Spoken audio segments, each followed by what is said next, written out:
Come on, listen carefully. What did you hear? Is it because the oil cap is blowing out? Do you know why? Let's go ahead and take a look. That's the problem. If you drive into the repair shop, they will let you add fuel additives. It's just useless and can't solve the problem at all. In fact, there is a part of our car that many repair shops are not willing to repair because he doesn't make money. Come on, let's see. It's called the canister solenoid valve. Let's take it apart and see. It doesn't have screws, it's installed on these two clamps. Let's take it down with our hands first. Okay, and then we're going to pull this tube off first. Okay, and then we're going to pull the other tube off.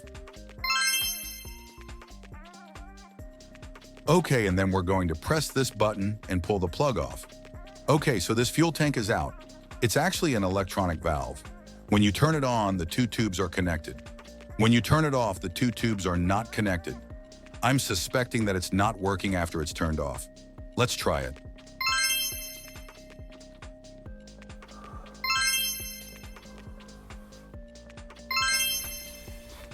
Did you hear that? It's really leaking. Since we've found the reason for the problem, it's easy to solve. Don't worry about it. Let's squat down and put it on the floor and knock it a couple of times. Let the valve in it go back to its original position. It's like your TV can't receive the TV. You knock it a couple of times and it can receive the TV. Okay, let's try it again.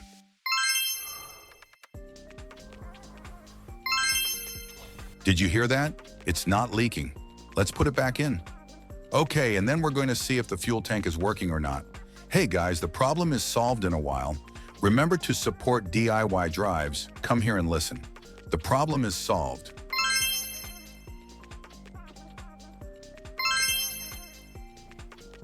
What do you think? Is it really easy to solve? Support me by subscribing to my channel for more car DIY tips.